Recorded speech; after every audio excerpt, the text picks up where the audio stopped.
Initially, Japan and Russia were planning to annex Korea for its resources. However, the two countries were involved in a war that weakened Russia's power.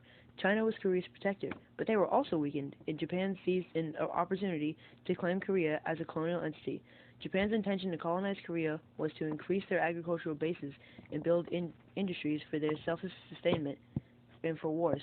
Japan caused King Kojong to abdicate his throne in favor of his ill son, who got married to a Japanese woman. In addition, by assassinating the members in the Korean royal family, Japan officially took over Korea in 1910 and renamed the country to Chosun. The genocide between Imperial Japan and Korea was due to the rebellion of citizens against Japanese authority for sovereignty. During the first decade of Japanese rule, the government was controlled by the military, and Korean citizens were not allowed to participate in affairs politically, economically, and socially. Their businesses were stripped from them and given to Japanese citizens who migrated to Korea. While the Japanese were coming in to utilize Korea's plentiful fish industry, the Koreans were driven out to Manchuria or to Japan as labor workers due to high taxes and fixed crop rates. They were sometimes forced off their land and had to grow grains for Japan's quota. To the homogeneous population of Japan, they could not accept Koreans into their social system because of their cultural differences. As a solution, Japan enforced rules that would ban using the teaching of Korean language, change the Japanese names, and adopt Shintoism into their language, extinguishing all Koreanism. It has been reported that 84% of families have changed their names to Japanese names. Near the end of the first decade of ruling, rumors that the last Korean king was assassinated by the Japanese sparked a rebellion.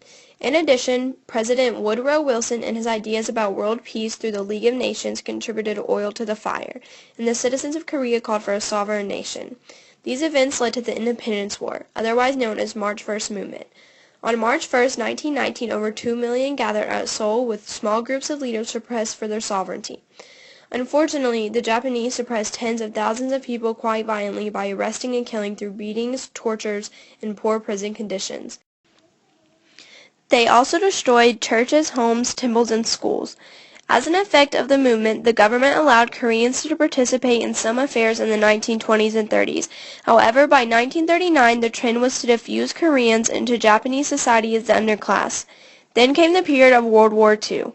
During the war, Japan kept extracting resources from Korea. They built large-scale industries for war preparation and drafted approximately 450,000 men to fight their wars.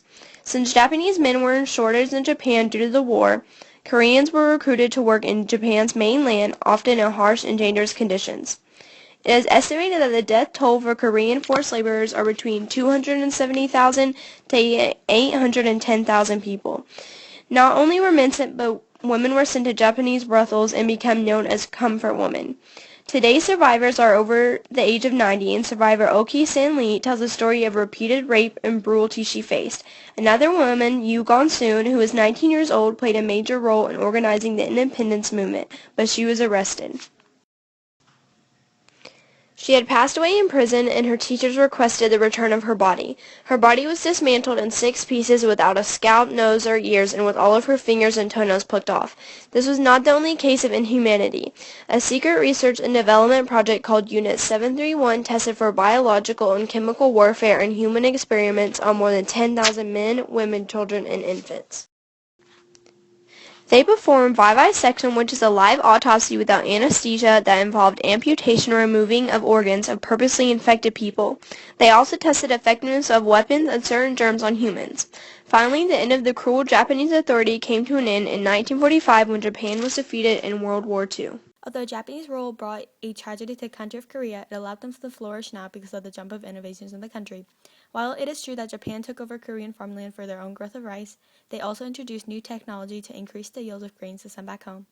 Also, the street and railroad systems were improved under Japanese authority.